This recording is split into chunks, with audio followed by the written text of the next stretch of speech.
Mis 3 hijas me convirtieron en prostituta de sus propios maridos. Me cobraban por cada violación. Me obligaban a satisfacer sexualmente a mis yernos y cuando quedé embarazada a los 58 años, me forzaron a abortar con métodos tan brutales que casi muero desangrada.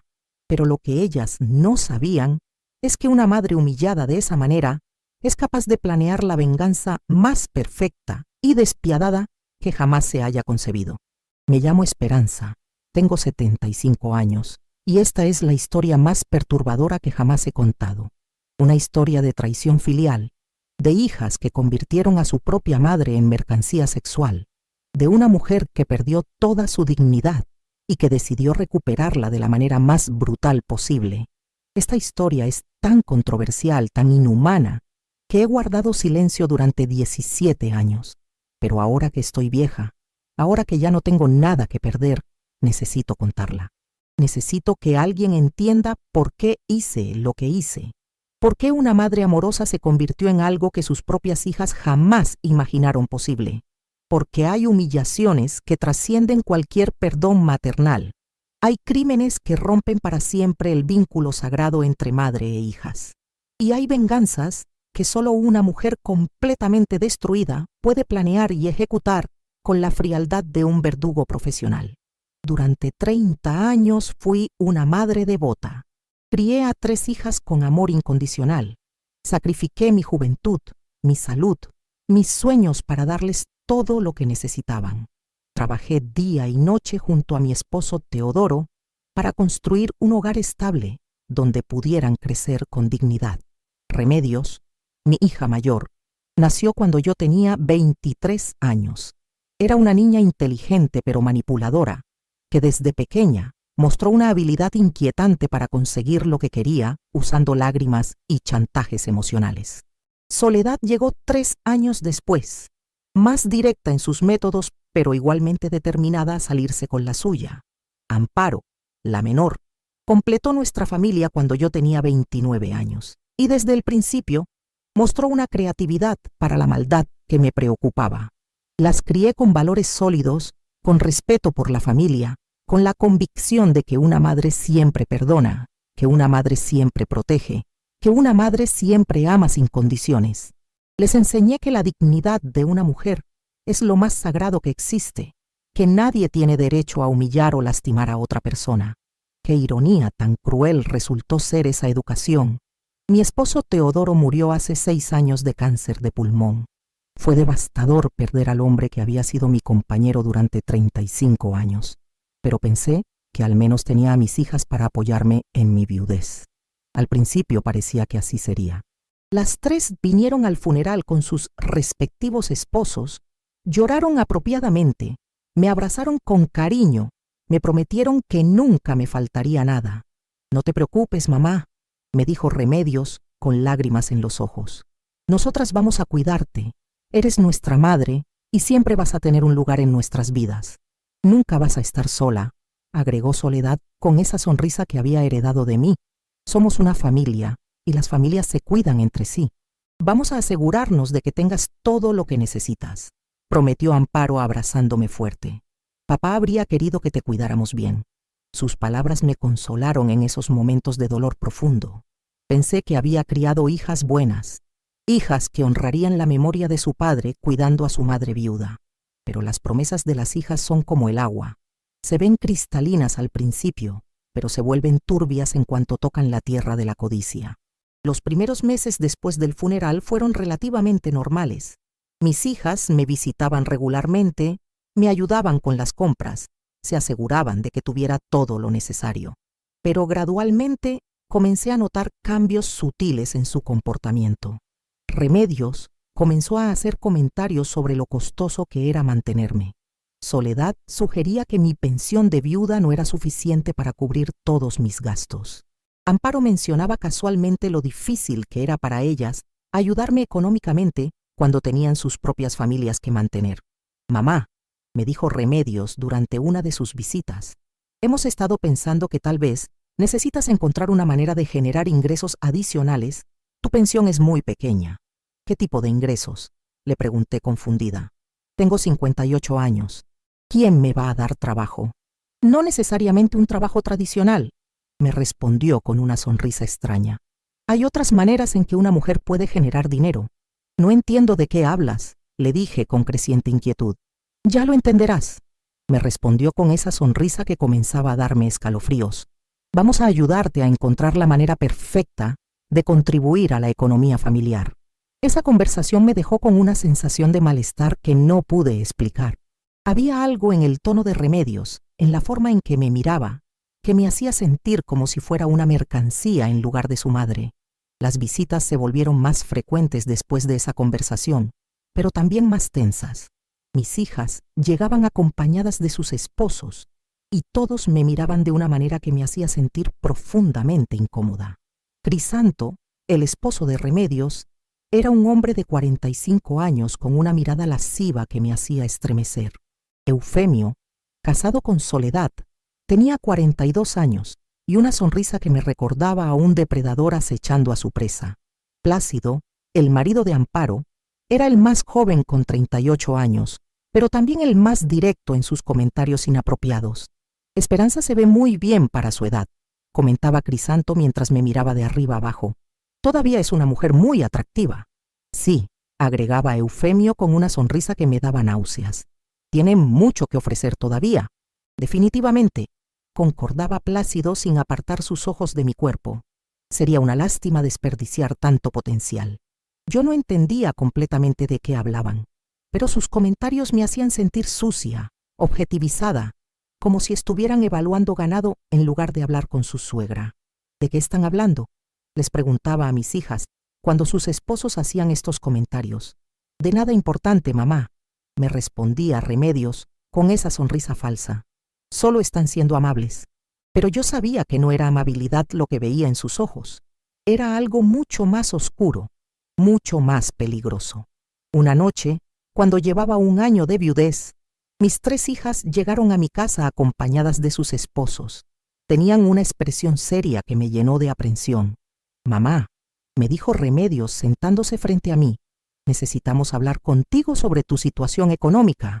¿Mi situación económica? Sí, hemos estado revisando tus gastos y tus ingresos, y la realidad es que no te alcanza el dinero, me explicó Soledad con una frialdad que no le conocía.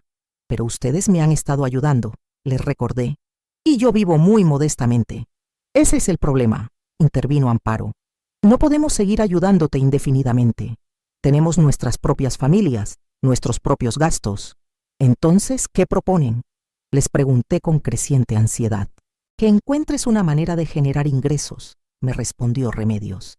Una manera de contribuir a la economía familiar en lugar de ser solo una carga. ¿Qué tipo de contribución? Mis hijas intercambiaron miradas entre ellas, como si hubieran estado discutiendo este tema extensamente antes de venir a hablar conmigo. Bueno, comenzó Remedios con una voz extrañamente suave. Nuestros esposos han expresado interés en ayudarte. Están dispuestos a contribuir económicamente a tu manutención. ¿A cambio de qué?, pregunté, aunque ya comenzaba a sospechar la respuesta. A cambio de compañía, me respondió Soledad evitando mi mirada. Compañía íntima. El silencio que siguió fue ensordecedor. No podía creer lo que acababa de escuchar. Mis propias hijas me estaban proponiendo prostituirme con sus maridos. Me están pidiendo que... Comencé, pero no pude terminar la frase. Te estamos ofreciendo una solución práctica a tu problema económico, me dijo Amparo con una frialdad que me heló la sangre. Nuestros esposos están dispuestos a pagar bien por tu compañía. Son mis yernos, les grité horrorizada. Son los esposos de mis hijas, y tú eres una mujer que necesita dinero. Me respondió Remedios con una lógica perversa. Es una transacción que beneficia a todos. Es una abominación, les dije levantándome de mi silla. No puedo creer que mis propias hijas me estén proponiendo esto. Mamá, me dijo Soledad con una paciencia fingida, tienes que ser práctica. Ya no eres joven, no tienes habilidades laborales y tu pensión no alcanza. Esta es tu única opción realista. Prefiero morirme de hambre, les grité con toda la indignación que sentía. Esa también es una opción, me respondió Amparo con una crueldad que jamás le había visto. Pero si eliges esa opción, no esperes más ayuda de nosotras. ¿Me están chantajeando? Te estamos dando opciones, me corrigió Remedios. Puedes aceptar nuestra propuesta y vivir cómodamente, o puedes rechazarla y arreglártela sola. Esa noche no pude dormir. Mis propias hijas, la sangre de mi sangre, me habían propuesto prostituirme con sus maridos como si fuera la cosa más natural del mundo. Pero lo peor era que tenían razón sobre mi situación económica. Mi pensión era mínima, mis ahorros se estaban agotando, y a mi edad nadie me daría trabajo. Sin la ayuda de mis hijas, realmente no tenía manera de sobrevivir. Durante una semana luché conmigo misma, tratando de encontrar alternativas, buscando maneras de generar ingresos que no involucraran vender mi dignidad. Pero cada puerta que tocaba se cerraba en mi cara. Finalmente, la desesperación me venció.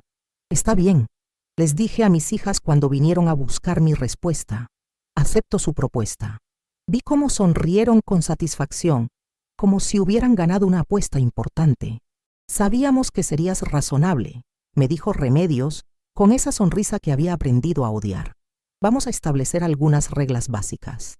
¿Reglas? Sí, primero, cada encuentro cuesta 50 pesos. Segundo, nosotras manejamos el dinero y te damos una parte para tus gastos. Tercero, tienes que estar disponible cuando nuestros esposos te necesiten. Y cuarto, esto se mantiene en secreto absoluto. ¿Ustedes van a manejar el dinero? Por supuesto, me respondió Soledad. Tú no tienes experiencia en este tipo de negocios. Nosotras nos vamos a encargar de la parte administrativa. ¿Y cuánto me van a dar a mí?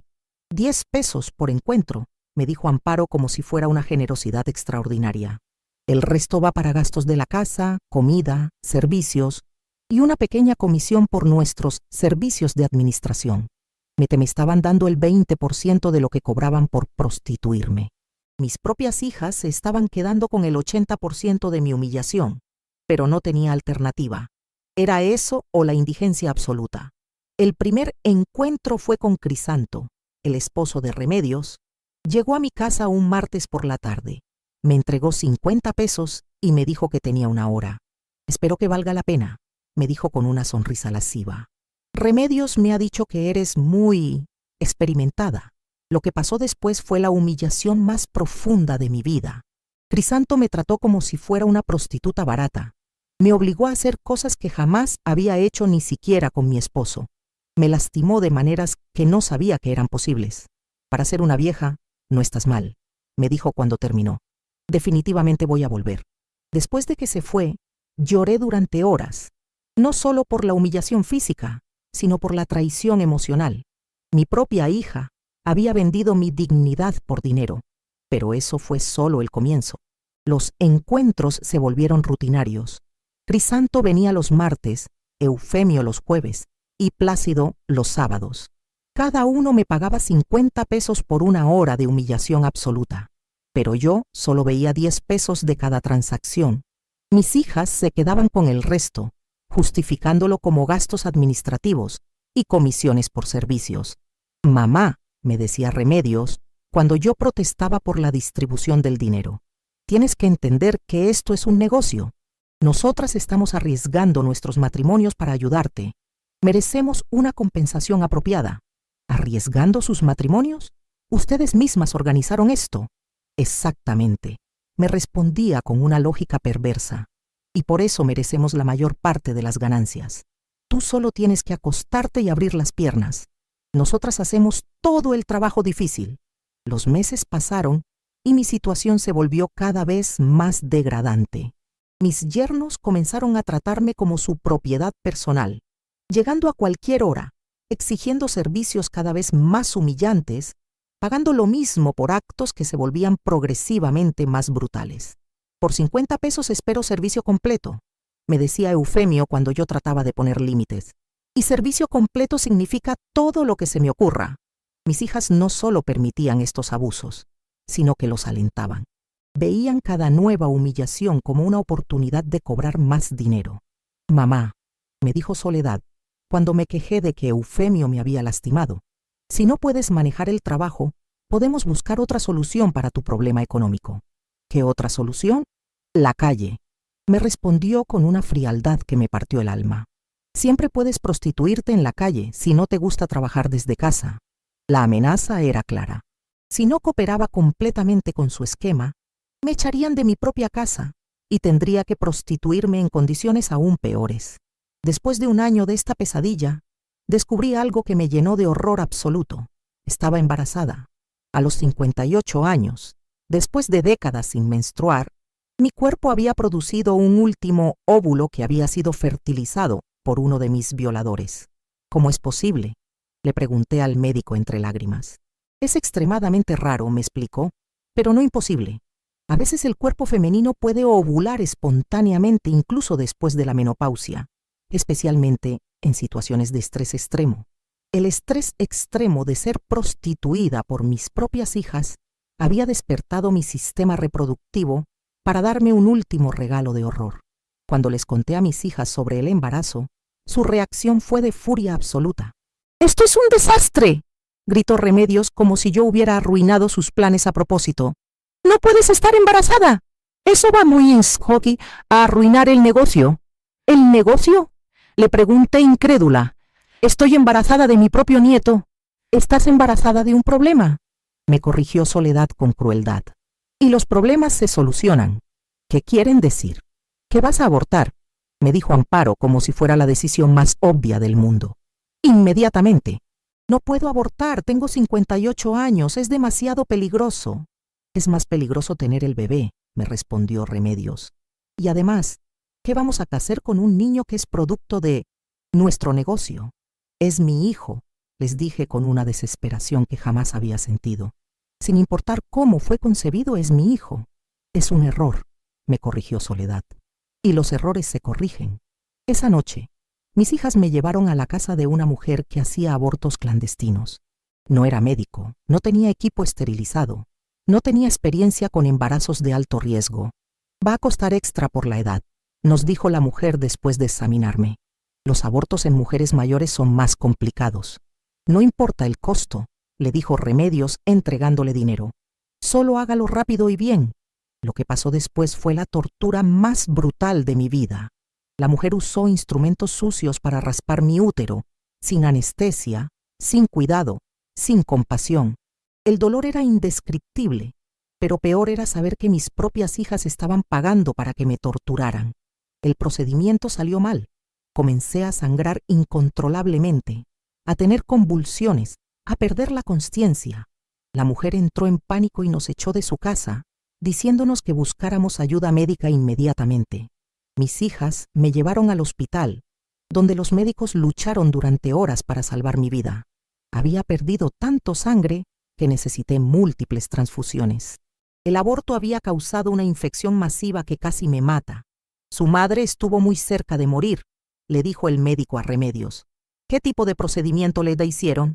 Se cayó por las escaleras, mintió Remedios sin pestañear. Debe haber sido eso lo que causó el aborto espontáneo. El médico no le creyó, pero no podía probar nada. Oficialmente, había tenido un aborto espontáneo después de una caída accidental. Pasé 3 semanas en el hospital recuperándome de la infección y la pérdida de sangre. Durante esas 3 semanas, mis hijas no me visitaron ni una sola vez. Cuando finalmente regresé a casa, esperaba que al menos mostraran algo de remordimiento por lo que me habían hecho. Pero su única preocupación era cuándo podría volver a trabajar. «Los clientes están preguntando por ti», me dijo Amparo el día que salí del hospital. «Hemos tenido que rechazar varios encuentros.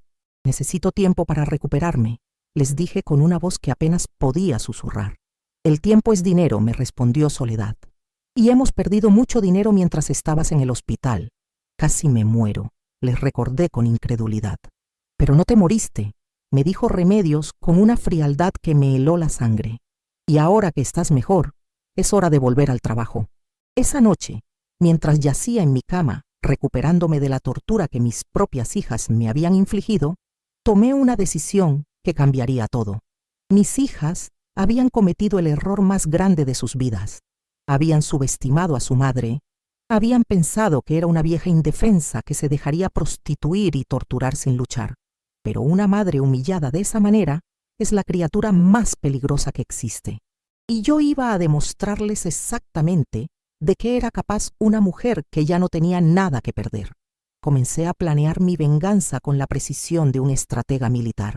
Pero primero tenía que hacer que bajaran la guardia, que creyeran que estaba completamente rota, completamente sometida. Una semana después de salir del hospital, fingí un derrame cerebral. Fue fácil simular los síntomas: confusión mental, dificultad para hablar, pérdida de coordinación motora. Había visto suficientes casos en el hospital para saber exactamente cómo actuar. «¡Mamá!», gritó Remedios cuando me encontró inconsciente en el suelo de la cocina. «Algo le pasó a mamá». Me llevaron al hospital, donde los médicos confirmaron que había tenido un derrame cerebral leve. Los síntomas que estaba fingiendo eran consistentes con el diagnóstico. «Va a necesitar cuidados constantes», le dijo el médico a mis hijas. «El derrame ha afectado su capacidad cognitiva y motora. Probablemente nunca se recupere completamente». Vi cómo mis hijas intercambiaban miradas de pánico. Una madre con demencia senil no podía seguir trabajando como prostituta. Su fuente de ingresos acababa de desaparecer. «¿Qué tan grave es?», preguntó Soledad con preocupación fingida. «Bastante grave», respondió el médico. «Va a necesitar supervisión las 24 horas. No puede quedarse sola». «¿Por cuánto tiempo?». «Probablemente por el resto de su vida», les dijo el médico con compasión. «Lo siento mucho. Sé que es difícil ver a un ser querido en esta condición. Mis hijas no sabían qué hacer conmigo.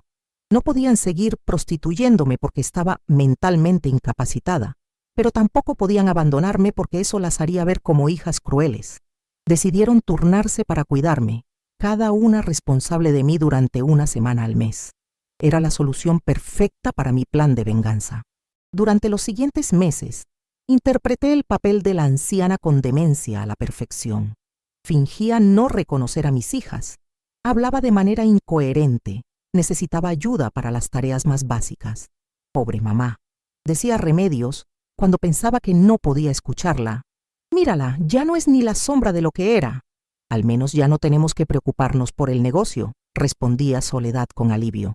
«Nadie va a querer acostarse con una vieja loca». «Sí, pero ahora tenemos que cuidarla», se quejaba Amparo.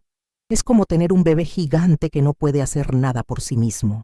Pero yo podía hacer mucho más de lo que ellas imaginaban. Durante las noches, cuando pensaban que estaba durmiendo, investigaba sobre venenos, sobre métodos de asesinato que parecieran accidentes, sobre maneras de eliminar a múltiples personas simultáneamente. Decidí que el cianuro era la opción perfecta. Es rápido, efectivo, y se puede extraer de semillas de durazno con métodos caseros. Durante meses fui recolectando semillas, procesándolas en secreto, acumulando suficiente veneno para mi plan final. Mis hijas nunca sospecharon nada. Para ellas, yo era solo una anciana senil que necesitaba cuidados constantes. No se daban cuenta de que cada día que pasaba, yo me volvía más peligrosa. Después de 6 meses fingiendo demencia, decidí que era hora de ejecutar mi venganza. Organicé una reunión familiar para celebrar mi cumpleaños. Les dije a mis hijas que quería ver a toda la familia junta una vez más antes de morir. «Es muy dulce que mamá quiera celebrar su cumpleaños», dijo Remedios con condescendencia. «Aunque probablemente no va a recordar nada al día siguiente. Al menos podemos darle esa alegría», agregó Soledad fingiendo compasión. «Pobre vieja, ya no le queda mucho tiempo. Vamos a hacer una cena especial», propuso Amparo, con todo lo que le gustaba cuando estaba bien. El día de la celebración, toda mi familia se reunió en mi casa. Mis 3 hijas, sus 3 esposos y varios nietos.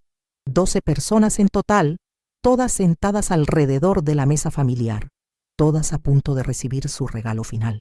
Preparé la cena con cuidado especial, agregando mi ingrediente secreto al vino que sabía que todos beberían.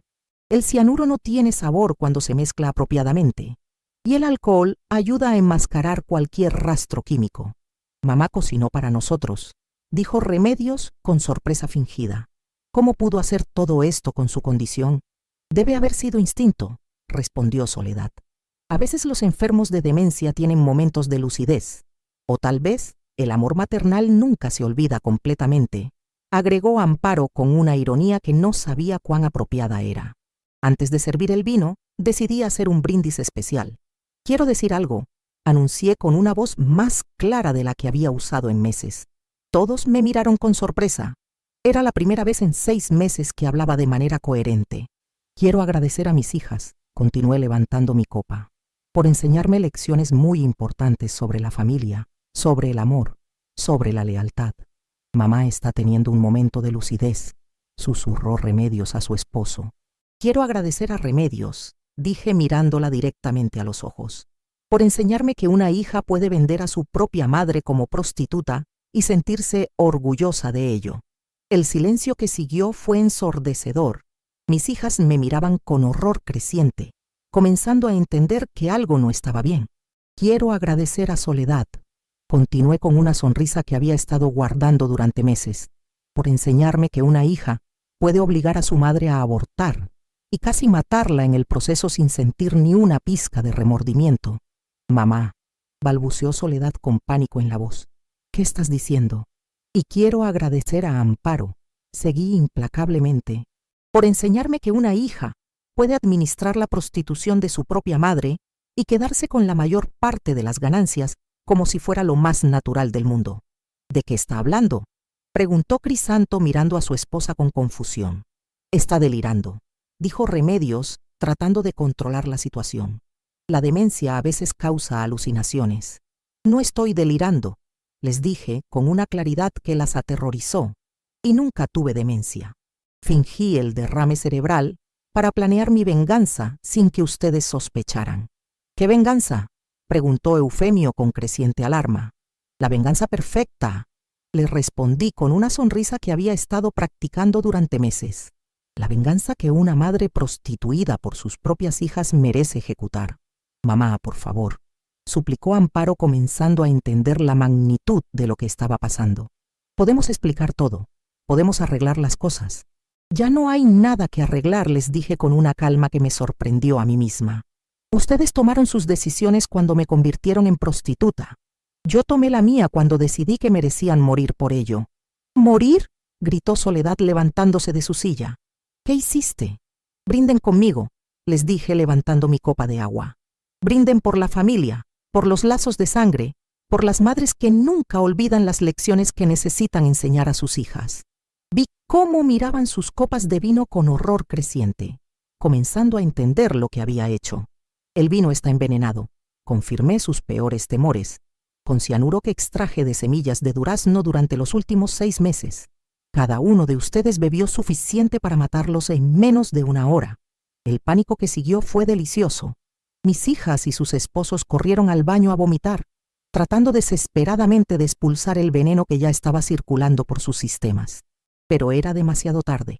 ¿Por qué?, me gritó Remedios entre arcadas. «Somos tus hijas. Ustedes dejaron de ser mis hijas el día que me convirtieron en prostituta», les respondí con una frialdad que me llenó de satisfacción. Ese día se convirtieron en enemigas que merecían morir.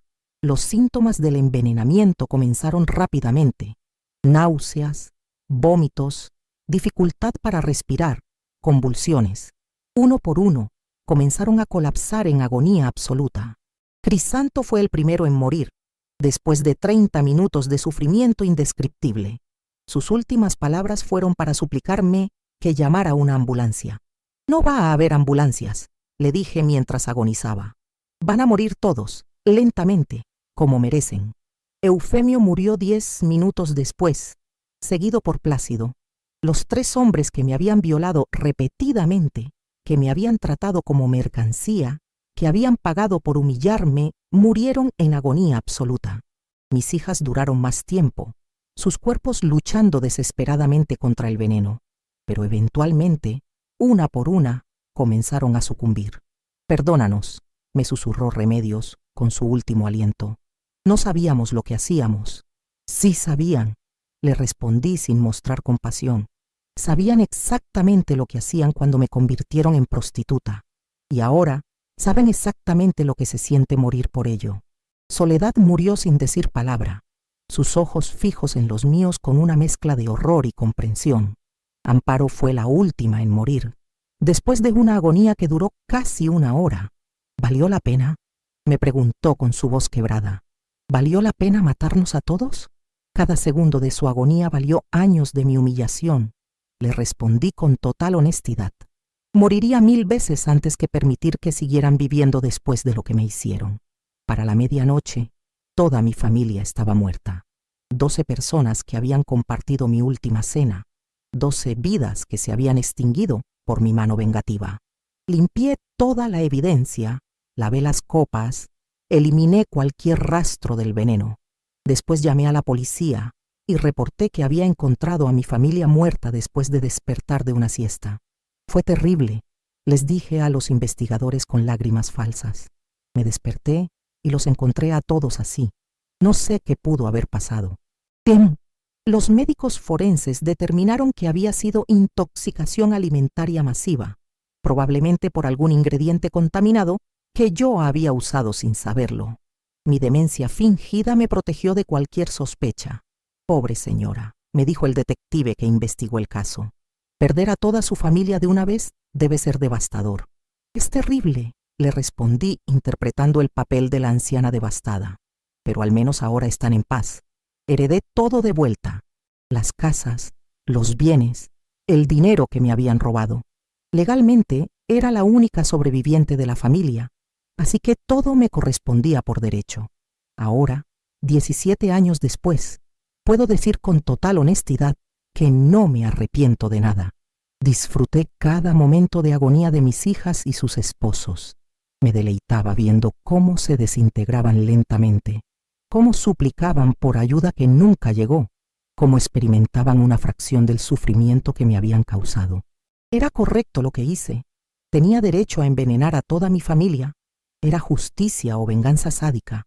Esas preguntas no me quitan el sueño, porque cuando tus propias hijas te convierten en prostituta, cuando te obligan a abortar y casi te matan, cuando se quedan con la mayor parte del dinero de tu humillación, merecen experimentar cada tipo de sufrimiento que causaron.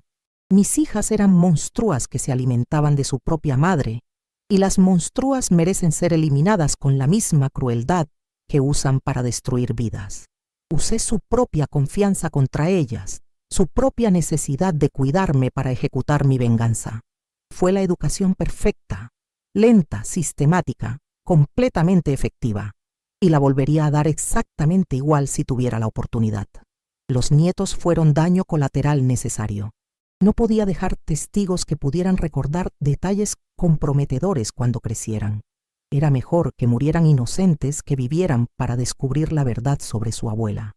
Ahora, querida, si has llegado hasta aquí, si has escuchado toda esta historia de venganza maternal, necesito pedirte algo. Necesito que le des me gusta a este video.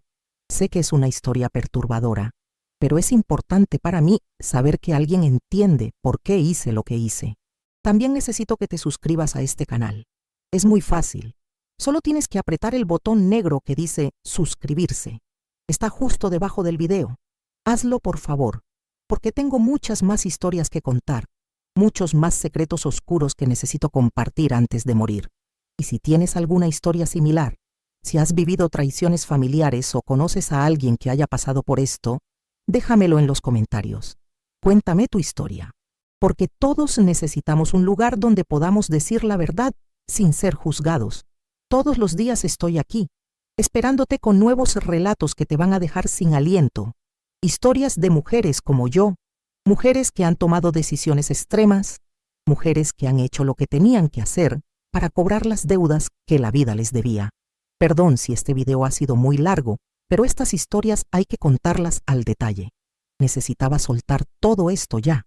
Necesitaba este desahogo después de tantos años de guardar silencio sobre mi venganza perfecta. Gracias por acompañarme hasta el final, por escuchar sin juzgar, por entender que a veces la justicia real viene de las manos de las madres que se cansan de sufrir. Y recuerda, querida, cuando tus propias hijas se convierten en tus proxenetas, cuando la sangre de tu sangre te traiciona de la manera más despreciable, tienes derecho a convertirte en su última lección. Tienes derecho a enseñarles que las madres nunca olvidan y que la venganza maternal es la más dulce de todas. Mis hijas aprendieron eso de la forma más dura posible y no me arrepiento de habérselo enseñado con tanto amor.